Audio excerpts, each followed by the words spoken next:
하나님의 말씀을 두 군데 있죠. 마가복음 3장 13절로 19절 교독하겠습니다. 제가 마가복음 3장 13절, 여러분 14절 교독합니다.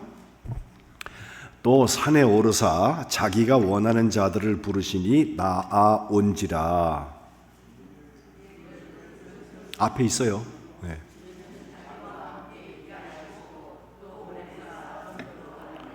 귀신을 내쫓는 권능도 가지게 하려 하심이러라.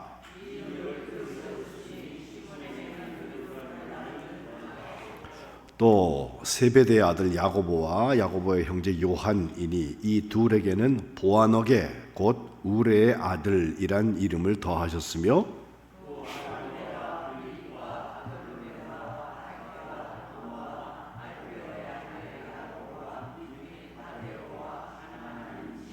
다 같이 또 가룟 유다니 이는 예수를 판 자더라.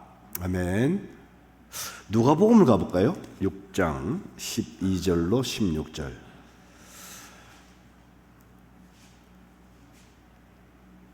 제가 12절, 여러분 13절 교독합니다. 이때 예수께서 기도하시러 산으로 가사 밤이 새도록 하나님께 기도하시고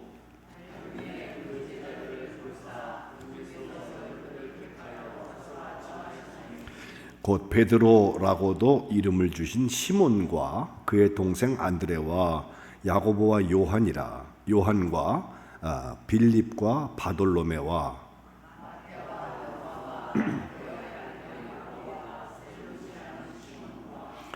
야고보의 아들 유다와 예수를 파는 자 될 가룟 유다라. 아멘. 여러분 다 답을 보셨는데 그 반접을 하고 그랬잖아요. 다른 반대쪽에다가 마가복음에 기록된 12사람 쭉 한번 써보세요. 순서대로 지금 써보세요. 다 쓰신 분은 맞는지 확인돼 보시고. 근데 써보세요. 마가복음하고 누가복음이 같을까요? 틀릴까요? 어디가 같고 어디가 틀릴까요? 이런 거 써보는 거 여러분 잘 안 하잖아요. 그 목사님이 다 그냥 그 레디메이드 다 음식 다 만들어 갖고서 입에 떠 넣기만 하면 되게 만들어 주니까 쉽게 생각하는데 그래서 여러분이 더 공부를 안 해. 근데 이거 한번 써보면 달라요. 안 쓰고 싶은 분은 안 써도 돼요. 근데 써보셔요. 그래요. 그러면 설교는 목사만 하는 게 아니라 여러분이 설교하고 있는 거예요. 지금 예수님의 12제자의 이름을 다 기록해 봤잖아요. 자, 반접은 오른쪽에도 답을 보고 쓰시되 마가복음에는 이렇게 썼고 누가복음은 이렇게 썼다라고 한번 쭉 적어보세요. 이름 12.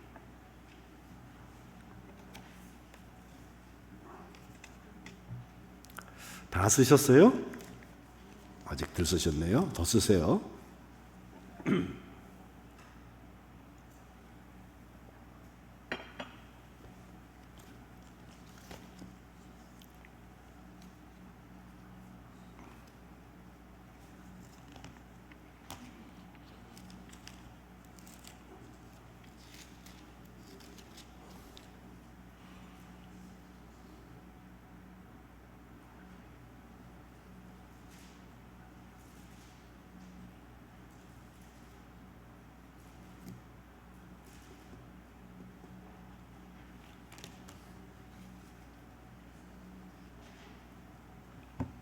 다 쓰셨어요? 그럼 고개 들으세요. 다 쓰셨으면. 그래요. 나머지는 집에 가서 쓰시고. 제가 오늘 12제자 이제 전체에 대한 얘기를 여러분하고 나누려고 하는데 사실 12제자의 이름은 공관복음 마태, 마가, 누가에는 다 기록되어 있습니다. 마태복음 10장 2절과 3절에 기록되어 있고요. 또 요한복음에는 12제자의 이름 명단이 나오질 않아요. 따로 다 기록한 것이 없어요. 또 요한복음에 나오는 예수님이 제자들을 부르시는 장면은 공관복음하고 조금 달리 기록된 부분이 있어서 제가 우리 제자들 시리즈를 시작을 하면서 제일 먼저 안드레부터 시작했잖아요. 안드레가 베드로를 전도했다. 그것부터 시작을 했는데 바로 그런 이야기가 공관복음에는 나오지 않습니다. 또 한 군데 더 나오는데 사도행전 1장 13절에 보면은 가룟 유다를 뺀 11 제자의 이름이 쭉 순서대로 나오고 거기에 마띠아를 보선했다는 기사가 길게 기록이 되어 있죠. 그래서 예수님의 12 제자의 명단을 우리가 보게 되는데 예수님이 제자를 왜 부르셨을까? 이제 그게 오늘 제가 마가복음 3장과 누가복음 6장에 있는 말씀 중심으로 해서 먼저 보려는 얘기예요. 자, 이제 그 종이는 나중에 보시고 절 좀 보시죠. 예수님이 오늘 본문 마가복음 3장 13절 시작해 보면 산에 오르셨다 그랬거든요. 근데 뭐 등산 가라서 올라가신 게 아니라 누가복음 6장에 있는 말씀으로 같이 읽어보면 이때 예수께서 기도하시러 산으로 올라가셨다. 그리고 올라가셔가지고 산에서 5분 10분 기도하고 훅 내려오신 게 아니라 밤새도록 하나님께 기도하셨다. 예수님이 제자를 선택하실 때에는 그렇게 밤새도록 기도하시고 선택하셨다는 것을 알 수가 있습니다. 지난 주일날 우리 지방에서 우리 장로님 두 분을 우리가 이제 추천거를 해서 또 거기서 시험도 보고 과정을 다 겪고서 두 분의 장로님으로 이제 취임을 하게 되었어요. 우리 교회로 파송을 받았으니까 돌아온 주일에는 우리 교회가 하던 대로 착복식도 하고 또 이제 아마 부활절 지나서쯤 해서 우리 조정희 장로님과 함께 김혜자 허판석 두 분 장로님 아마 취임을 감사하는 예배를 하나님께 드려야 되지 않겠나. 물론 사순절 앞에도 할 수 있는데 사순절 때는 뭐 이렇게 축제가 될 만한 일은 사실 덜 하죠. 우리가 더 회개하는 시간이고 준비를 기도를 많이 해서 예수님의 부활의 절기에 한번 축제를 했으면 좋겠다. 지금 그렇게 조율하고 있습니다. 그런데 그런 사람을 세우는 일을 할 때는요 밤새도록 기도하는 거예요. 예수님도 그렇게 하셨어요. 그리고 나서 주님께서 이제 오늘 마가복음 3장으로 돌아오면 13절에 자기가 원하는 자들을 부르셨다. 그랬더니 나왔다라고 되어 있습니다. 내가 될 만한 사람입니다 라고 주님 앞에 내상 사상 사람은 한 사람도 없는데 주님께서 자기가 원하시는 분들을 택하셨어요. 그걸 독재라면 독재라고 말할 수 있는데 예수님은 사람 택할 때 예수님이 다 알고 택했겠지만 그 중에 심지어 가룟 유다 같이 예수님을 팔자가 배신자가 있는 것도 알고 택하셨겠지만 그래도 예수님이 택하셨어요. 누구 추천 듣고 또 보여지는 모습 속에 저 사람은 유능하니까 시켜야지 그렇게 하신 게 아니라 예수님이 밤새도록 기도하시고 그 다음에 선택하셨다. 여러분 기억하셔야 합니다. 그런데 이 자기가 원하는 자들을 부르셨다라고 할 때 누가복음 6장 13절로 다시 돌아가 보면 밤새도록 기도하신 다음에 밝아진 다음에 예수님께서 제자들을 부르셔서 12명을 택하셔서 독특한 얘기가 나와요. 사도라고 칭했다. 그 사도는 어떤 사람은 예수님이 이제 승천하신 다음에 십자가 부활 다음에 승천하신 다음에 앞에는 제자고 그 뒤는 사도다 이렇게 얘기하는 분들이 있는데 그걸 기록하고 있는 누가가 누가복음과 사도행전을 같이 기록하잖아요. 그 전편인 복음서에서 이미 예수님께서 12 제자를 불러 택해 놓으시고 그 사람들을 사도라고 부르셨다는 거예요. 사도 베드로 이것은 성령 받은 다음의 사도가 아니라 그때 본격적으로 활동은 하지만 예수님 때에도 예수님이 보내기 위하여서 선택한 사람이다. 제자는 따라와서 배우는 사람이고 예수님을 쫓아다니는 사람이고 사도는 예수님이 보낸 사람이에요. 보냈다. 마치 나라마다 대통령이 국가를 대표하여서 대사를 보내잖아요. 그럼 대사가 대통령 대신에 모든 업무를 그 나라에서 진행을 하고 그래서 우리가 어떤 나라하고 관계가 안 좋으면 그 나라 대사 오라고 그래가지고 불러가지고 우선 초치했다고 그러죠. 그래서 야 니네가 그렇게 하면 우리 어떻게 하냐 섭섭하다 좀 고쳐봐라 이렇게 의견을 묻는데 그게 상대 대통령한테 하는 얘기예요 사실은. 그걸 우리가 예수님의 제자들에게서 보게 되는데 예수님 때 예수님의 제자들을 여기 좀 가서 뭐 해봐라 저기 가서 뭐 해봐라 가서 물 떠와라 뭐 뭐 나귀 풀어갖고 와라 여러 가지 시키시거든요. 그 모든 시키시는 게 예수님이 보내서 하는 거거든요. 어떤 때에는 이해하지 못하고 하는 것도 참 많아요. 왜 이런 걸 시키시지? 근데 해보면 주님께서 하실 일은 반드시 문제가 어떤 목적이 있는 것을 우리가 알 수가 있습니다. 그런 점에서 모이는 교회와 흩어지는 교회를 얘기한다고 할 때 우리가 주님 앞에 나와서 예배하고서 거룩한 은혜를 받고 또 사랑의 영이 충만해져서 떠나가는 건 좋은데, 이제 보냄을 받아서 간 사람들, 그게 예수님의 부르심을 받은 사람들이라는 거예요. 진짜 예수님의 제자는 예수님하고 함께 있을 때에도 나타나지만 가서도 나타난다. 이 원리가 굉장히 중요합니다. 예수님께서 한 번은 아예 70명을 2명씩 짝을 전해가지고선 보내보기도 하시고, 갔다 돌아온 다음에 보고도 받으시고, 그게 누가복음 10장에 그 이야기가 나옵니다. 그리고 주님께서 보낸 그 사도들이라고 칭한 그 사람들, 결국은 주님의 부르심에 반응했던 사람들이라는 게 중요하죠. 뭐 지나가다가 들려진 소린가 보다 그러고 내 얘기 아닌가 벼 그러고 지나가는 게 아니라 나와왔다. 12사람 이름 부르니까 예수님 앞에 나와왔다. 이 사람들은 사실은 자기의 모든 것을 버려두고 주님을 따라가기 시작해서 이때부터는 말 그대로 제자 한 그룹이 형성이 돼서 예수님을 전적으로 쫓아다니는 그런 12의 제자들이 된 것입니다.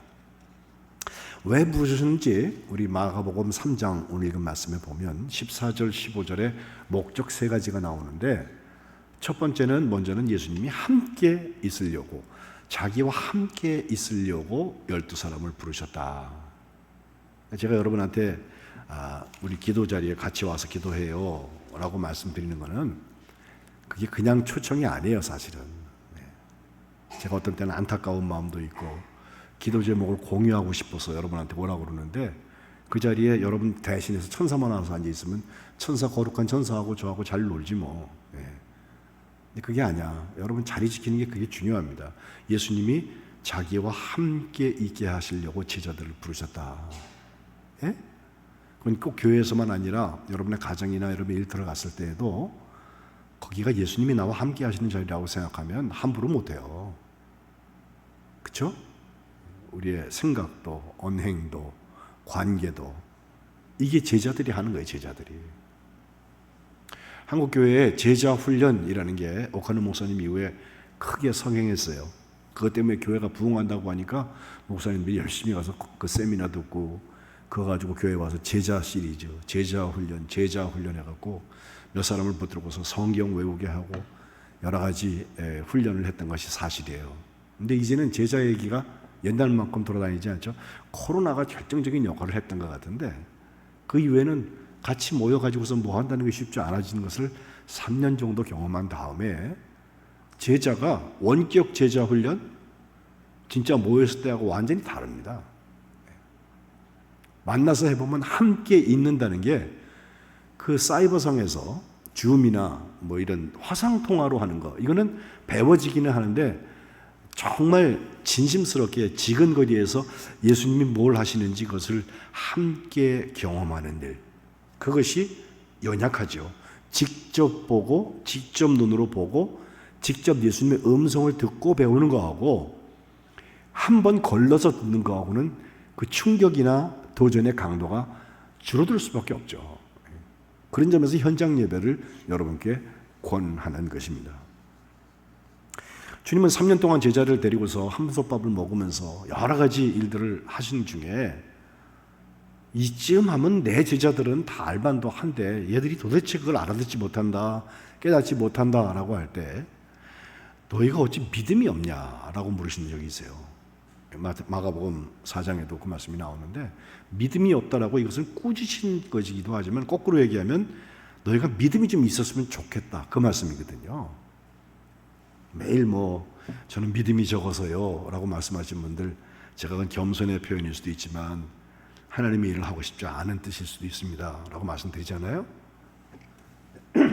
실제로 예수님께서 믿음이 없는 자들아, 믿음이 작은 자들, 겨자씨만한 겨자씨만한 믿음이 있어도 이런 엄청난 일들이 일어난다. 산이 막 움직이고요. 예? 또 그 믿음으로 하는 기도는 기도 외에 다른 이유로는 이런 것들이 나갈 수 없다. 귀신 쫓아내는 권세도 사실은 믿음의 이야기거든요. 그런 점에서 너희가 어찌 믿음이 없느냐라고 하는 주님의 탄식 어린 권면은 이적의 목적을 우리에게 잘 알려주고 있는데 이것도 같이 경험하고 있으니까 알 수 있는 거예요. 또 예수님의 가르침 속에 아직도 깨닫지 못하냐? 아직도 깨닫지 못하냐? 때로는 비유로 말씀하실 때 일반적인 사람들한테는 비유로 못 알아듣거나 알아듣거나 주님 또 그거 가지고 말씀 안 하시는데 제자들한테는요 상세히 다시 설명해 주시기도 하고 그러면서 이 말씀이 너희에게 삶의 변화를 일으켰으면 그 기대를 가지고 말씀하시는데 제자들이 깨닫지 못하는 것에 대해서 안타까워하셨어요. 그것도 깨달아라, 좀 깨달아라. 하나님의 말씀대로 하는 게 지금 출애굽부터 계속되는 가나안에 들어가는 데까지 말씀들 아니에요? 대로 하거든요. 제가 새벽마다. 근데 그 대로 하려면요 뭔지를 좀 깨달아야 할 거 아니야. 예? 묻지도 않고 따지지도 않고 그냥 지멋대로 하면서 내가 예수님의 말씀을 순종하는 100%입니다. 그건 말이 안 되죠. 예. 심지어는 마가복음 9장에 십자가를 앞두고 주님은 행진하시는데 제자들이 서로 말해요. 내가 크냐 네가 크냐 그거 가지고선 다투었다. 예수님의 오른편에 왼편에 자리를 탐했다. 이것에 대한 예수님의 행동언어로 가장 큰 것은 역시 제자들의 발을 씻어주신 일이 아닐까. 이게 다 예수님이 함께 있으면서 경험한 거예요. 전에 들은 일이 아니에요. 함께 있는 자리에 없었다가 의심 많은 사람이 된 도마라는 제자도 있잖아요. 그죠? 그래서 함께 있는다는 것이 제자들에게는 첫 번째 중요한 목적이다. 그다음 두 번째는 말씀드린 대로 보내는 거예요. 특별히 내보낸다고 했는데 말씀을 전파하게 하셨다라고 하는 표현으로 마가복음 3장 13절에 말씀합니다. 예수님께서 내가 너희를 사람을 낳는 어부가 되게 하겠다 말씀하신 얘기가 바로 이 얘기죠. 가서 정말 예수님하고 경험한 것을 전할 수 있도록 이게 영향력입니다. 사실 지난주에 오후 예배, 낮 예배에 제가 온유한 사람에 대한 말씀을 전하면서 땅을 기업으로 받는다. 그게 무슨 얘기냐? 그 영향력 있는 걸 얘기합니다. 예? 하나님이 내게 주신 몫을 함께 나누는 삶을 얘기하는데 그게 영향력으로 나타납니다. 실제로 막 능력 있는 사람들에 대해서는 우리가 바로 앞에서는 아 그렇구나 하고 그냥 받아들여요. 근데 나의 삶을 관통하도록 제일 영향 준 사람이 누군가 보면요 그렇게 힘센 사람도 아니고 부자도 아니고 어쩌면 나와 비슷한 수준인데 상당히 나한테 온유하게 다가오면서 삶으로 보여줬던 그 사람, 그분이 제일 기억에 남는 거예요. 우리 엄마, 우리 아버지, 그죠? 주님께서 가르치신 것은 가서 전파하게 하려고 하셨다. 영향력 있는 삶을 살게 하셨다. 마가복음에는 우리가 다른 가까운 마을로 가자. 거기서 전도하겠다. 내가 이를 위해서 왔다. 전하는 사명에 대한 말씀을 처음에 1장에 하시면서 마지막에도요. 주님이 승천하시기 전에 하신 말씀 지상명령으로 듣고 있는데 마가복음 16장 15절에 보면 너희는 온 천하에 다니면서 만민에게 복음을 전파하라 그랬거든요. 예수님이 우리를 구원하신 이야기를 전하라는 거예요. 입술로도 해야 돼. 또 16절 그렇게 하면 그걸 믿고 세례받는 사람들은 다 구원받는다. 믿지 않는 사람은 정죄를 받는다. 라고 마가복음판에 주님께서 마지막 말씀하시는데 이것이 내 말 들으면 너 구원받고 안 들으면 너 정죄받아. 이런 어떤 권위주의적인 남을 협박하려고 가스라이팅 하려고 쓰는 말이 아니라 예수님을 소개하는 데까지는 내가 하고 그게 받아들여져서 예수님이 영접되는 사람에게는 주님이 약속하신 구원의 역사가 나타나는구나. 이것을 함께 공유하는 게 교회죠. 그게 영향력 중에 영향력이죠. 우리 교우들 중에 자녀들이 믿음 생활을 하다가 중단한 자녀들이 있어요. 제가 물어보면 이런저런 이유로 살살 돌려서 피하시는데, 물론 다른 교회 다니는 분 가지고 얘기하는 게 아니야. 믿음 생활이 중단된 자녀들, 제가 화가 납니다. 반은 내 책임이에요. 날 보고 따라해요. 날 보고. 부모님 보고 따라해요.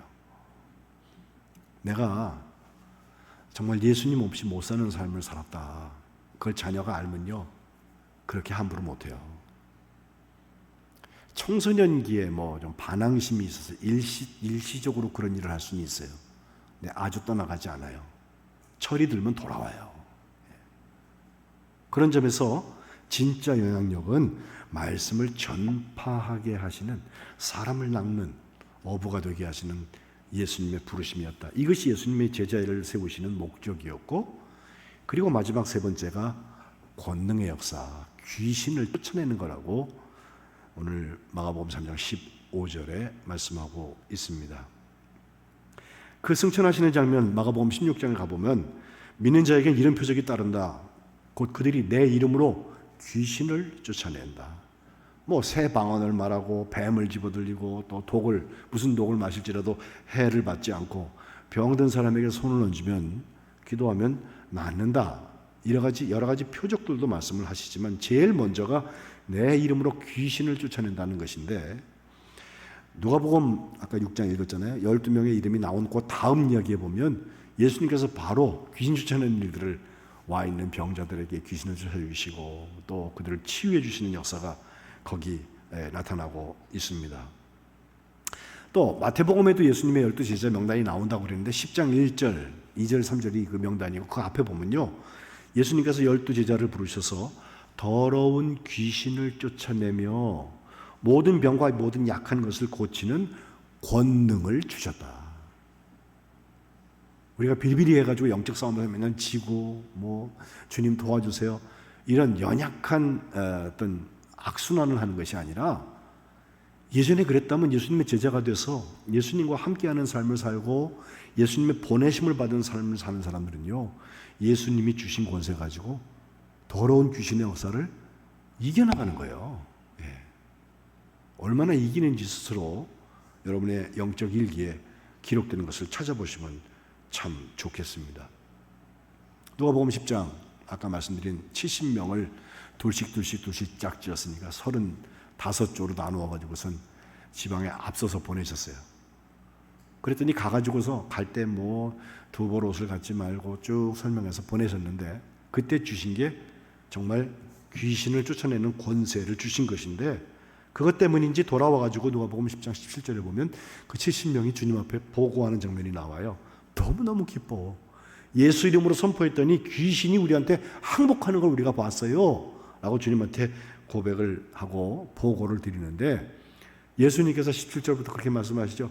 야, 사탄이 하늘로부터 막 번개처럼 떨어지는 걸 내가 다 봤어 하시면서, 내가 너희에게 뱀과 전갈을 밟으며 원수의 모든 능력을 제어할 권능을 주었다. 너희를 해칠 자가 결코 없다. 제자들에게 그렇게 말씀하시면서 진짜 비밀이 여기 있어요. 하지만 20절, 귀신들이 너희한테 항복한다는 거 그거 가지고 기뻐하지 말고 너희의 이름이 하늘에 기록된 것으로 기뻐해라. 우리 만안교회 모든 교우들, 특별히 수요일에 와서 함께 예배하신 여러분들, 예수님의 제자가 되어서 예수님의 보내심을 받았다면 우리의 이름이 하나님 나라에 기록된 것으로 참 기쁨이 있으시기를 주님의 이름으로 축복합니다. 이것은 귀신 쫓는 권세하고 함께 가고 있습니다.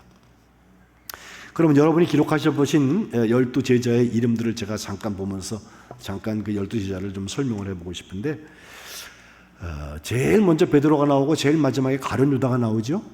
그렇죠? 이건 다 공통적이에요.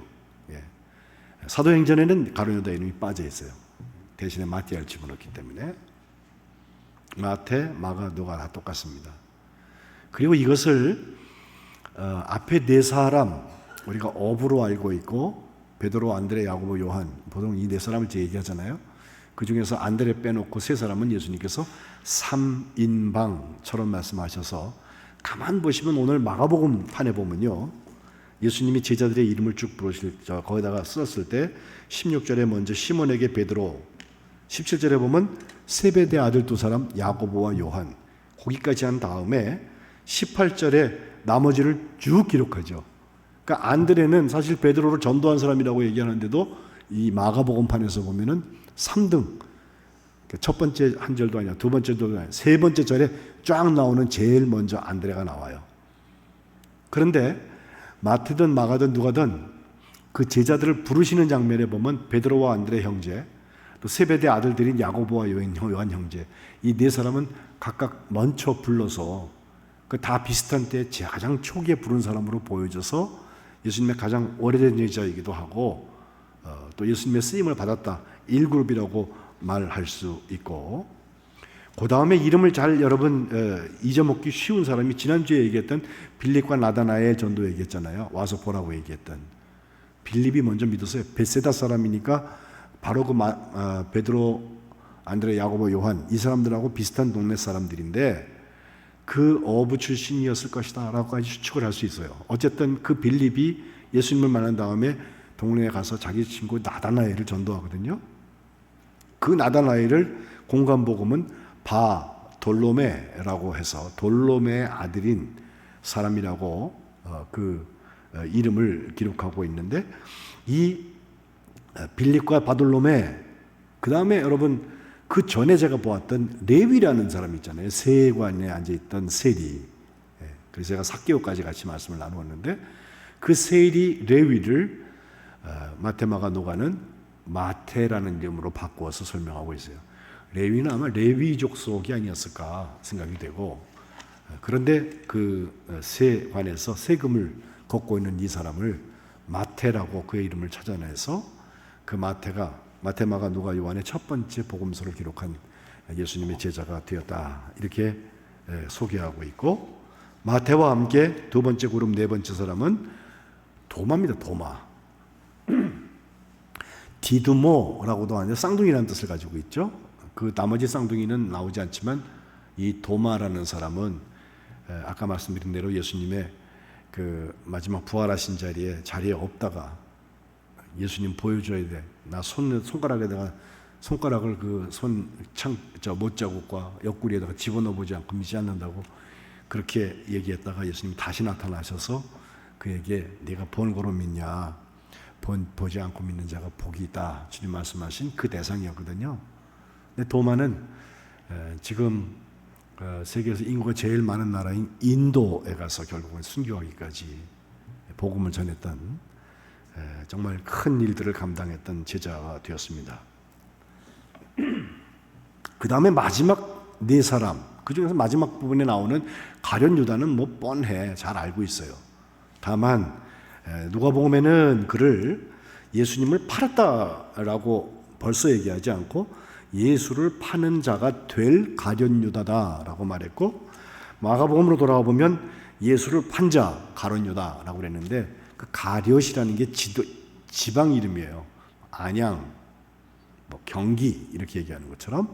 근데 이것만 남쪽 유다 지방에 있고 나머지 사람들은 대체로 다 저 갈릴리 북쪽에서부터 예수님께서 어부를 시작을 해서 데리고 내려왔다 이렇게 우리가 구분해서 봅니다. 근데 그 사람 말고 나머지 세 사람이 여러분 이름 정하기가 헷갈리는데 이 동명이인들이 있으니까 좀 쉬워. 사실은 맨 처음에 우리가 보았던 베드로 있잖아요. 우리는 베드로라고 알고 있지만 그건 헬란 말이에요. 예수님이 부르실 때는 게바라고 부르셨어요. 베드로와 게바가 같은 뜻인데 바위라는 뜻이에요. 원래 그의 이름은 시몬입니다. 그래서 우리가 시몬 베드로라고 그러잖아요. 앞에 있는 건 그의 이름이고 뒤에 있는 베드로는 예수님께서 별명 지어주신 거예요. 또 베드로, 안드레, 야고보, 요한 중에서 안드레 말고 야고보, 요한 두 사람은 세베대의 아들들이라 했는데 그 사람들에게는 보아너게라 해서 주님께서 천둥의 아들이라고 하는 별명을 지어주셨거든요. 야, 이 번개 같은 놈들, 이 천둥 같은 놈들, 그냥 성격이 불같은 사람들이었는데 불같아서 그런지 야고보 형은 사도 열둘 중에서 제일 먼저 순교한 사람이 되었고, 동생인 요한은 제일 마지막까지 살아남아서 예수님의 모든 어머니 수발부터 시작해서 다 했고 예수님의 사랑하시는 제자, 또 성경을 가장 많이 기록한 제자가 된 것을 우리가 알 수가 있습니다. 이런 역사를 앞에 가지고 있는데 그 시몬과 똑같은 이름의 시몬이 하나 더 나와요. 예? 자, 야고보, 다데오, 시몬 이렇게 세 사람을 봐야 되는데 그 세 번째인 시몬인 이 사람을 가나나 사람이라고 말하는데 가나나라는 말이 사실은 아주 열심히 있다는 뜻을 가지고 있어요. 그래서 우리가 열혈당원, 피가 나도록 열심을 가지고서 나라의 독립을 위하여서 그렇게 막 어떤 때는 숨었다가 막 자객의 행위를 하기도 하고 폭동을 일으키기도 하는 과격한 사람들, 그렇게 얘기할 때 열혈당원이라고 말하거든요. 셀롯이라고 누가복음에는 오늘 설명을 하고 있는데 그 셀롯이 바로 열심당원들을 말하는데 그런 시몬이 하나 있었다. 왜 셀롯 시몬이라고 말하냐? 왜 열심당 시몬이라고 말하냐? 베드로 시몬하고 구별하려고, 게바 시몬하고 구별하려고. 똑같은 이름이니까. 우리 교회도 이름 같으신 분들은 A, B 이렇게 구분하잖아요. 그것처럼 구별하는 형식으로 시몬을 썼고, 그 다음 야고보라는 이름이 이제 두 사람에게 나타나는데 앞에 우리가 야고보와 요한 두 사람을 형제인데 야고보를 큰 야고보라고 말하고 작은 야고보라고 말하는 또 야고보가 하나 더 있어서 그 야고보는 알페오의 아들이었다. 그 아버지의 이름을 붙여서 알페오의 아들, 어느 집안 야고보, 어느 집안 야고보, 이렇게 두 사람을 나누어서 설명하고 있습니다. 큰 야고보, 작은 야고보, 또 주님의 동생, 형제인 야고보, 이 세 사람이 신약성경에 계속해서 나오거든요. 큰 일을 감당했던 사람들이기도 한데 보이지 않게 자기 야고보 몫을 다 감당한 사람, 이 야고보 결코 작은 사람이 아닙니다. 그리고 또 한 번 야고보의 이름이 나오는 것이 오늘 6장 16절에 다데오라고 하는 유다에 대한 이야기인데요. 이 유다는 가룟 유다하고 다른 유다예요. 유다는 유다인데 가룟 사람 유다가 아니라 다데오라고 이름을 아예 바꿔버린 그 유다인데 그의 아버지의 이름도 야고보입니다. 그래서 야고보를 여러분 아까 쓴 거에 왼쪽에다 하나만 쓰셨으면 두 개를 쓰셔도 되고요. 또 야고보의 아들이라고 쓰셔도 돼. 그리고 다 다른 사람들이야 이게. 예? 또 유다도 가룟 유다 하나만 쓰셨으면 그거 말고 다른 유다라고 쓰시면 돼. 예수님이 제 중에 이렇게 있었어요. 또 시몬도 베드로만 시몬이 아니라 다른 시몬, 열혈당원 시몬이 있었다고 했으니까 또 시몬 이렇게 쓰시면 돼. 그렇게 하면 12사람을 채우는데 큰 도움이 되는 것입니다. 지난주까지 제가 한 사람 한 사람 설명했던 사건들과 함께 보면 베드로, 우리가 말할 것도 없죠. 예수님의 수제자로 나중에 십자가를 거꾸로 지기까지 순교했던 성령 받은 베드로 때문에 그 교회 운동이 시작이 되고 그 베드로와 요한이 예수님께서 주신 그 사역의 현장에 진짜 귀신 쫓아내고 병을 고치고 생각만 해도 놀라워요. 처음 그 성전에 들어가면서 성전 미문에 앉은 다리를 못 쓰는 사람에게 은과 금은 내게 없지만 내게 있는 것을 내게 준다. 나사렛 예수 이름으로 일어나 가라 하면서 손을 잡아 일으켜가지고 함께 찬양하게 되었던 얘기부터 시작해서 베드로가 고넬료와의 관계부터 여러 가지 베드로의 이야기를 볼 수 있는데 정말 주는 그리스도시요 살아계신 하나님의 아들이십니다 라고 고백했던 그 고백이 그 사람 전부에 흐르기 시작해요. 그리고 그 베드로가 나중에 어떻게 죽었다 이런 게 없고요. 뒤에 사도행전에 보면은 그 사도들, 예수님이 제자를 불러갖고 사도로 세우신 그 사도들이 한 일 중에 보면 뒤에는 베드로가 어떻게 조용히 없어져 버려요. 그리고 막 사울이 바울이 돼가지고서 땅끝까지 이르러서 복음 전한 일이 나오는데 그 베드로도 땅끝이라고 하는 로마에 가서 십자가를 거꾸로 지고 순교했다. 생각해보면 그 베드로는 캐톨릭의 일대 교황이라고 봐서가 아니라 예수님께서 그렇게 애정하시고 사명을 맡기신 베드로였다는 것입니다. 실제로 예수님의 12 제자 중에서 기혼자로 나타난 사람은 베드로예요. 한 사람. 나머지는 가족에 대한 얘기가 따로 나오지 않는데, 아버지가 있었다는 얘기는 나와도 아내가 있었다는 얘기가 안 나오는데, 왜 베드로에게 아내의 얘기를 우리가 알 수 있냐면, 예수님이 한 번은 베드로의 장모를 찾아가서 10병을 고쳐주신 얘기가 나와. 예? 장모가 있다는 것은 아내가 있다는 거죠. 그렇죠? 그래서 기혼자였을 것이다. 진짜 가족을 버려두고 떠나간 사람은 베드로다. 우리가 이렇게 볼 수 있는 것입니다. 안드레, 그 시몬의 동생으로서 그를 전도했다고 말씀드릴 수 있고, 야고보와 요한, 그 뜨겁던 성격들이 순교자로 나타나고 끝까지 예수님의 사랑을 증거했던 제자로 나타나게 되었고, 그 세베대를 이제 족보를 찾아간 사람들이 예수님의 이모부가 아니었을까라는 추측을 해요. 예수님의 어머니 마리아의 그 자매 중에 살로메라는 사람이 있는데 마리아의 여동생이 아니었을까 이렇게 추측을 해서 내려오는 전통과 함께 얘기를 하면, 결국은 그 살로메가 세베대라는 사람하고 결혼해갖고 이 야고보와 요한을 낳았다면, 야고보와 요한은 예수님하고 사촌 관계라고 말할 수 있지, 촌수로 따지면. 그죠? 이종 사촌간. 근데 그건 제가 모르겠고, 어쨌든 예수님의 지근거리에서 3인방이 되어서 예수님의 일들을 함께 감당한 제자들이 되었습니다. 두 번째 그룹인 빌립과 나다나엘의 얘기는 지난주에 제가 말씀드렸으니 제가 상략하고, 마태는 그 전주에 말씀드렸으니 레위의 이야기로 대신하고, 도마의 이야기는 말씀드린 대로 의심 많은 도마라고 우리가 보통 말을 하는데, 의심이 많았다기보다는 확실히 보고 믿었던 사람이다, 이 정도 얘기해도 괜찮을 것 같아요. 저는 그렇게 도마를 정죄하고 싶은 마음이 없어요. 도마 같지 않은 게 다 믿음 좋은 거라고 얘기하면요, 우리 교회에서 제가 다 한번 해볼까? 예수님 봤어? 예. 그러면 떨어지는 사람이 너무 많아.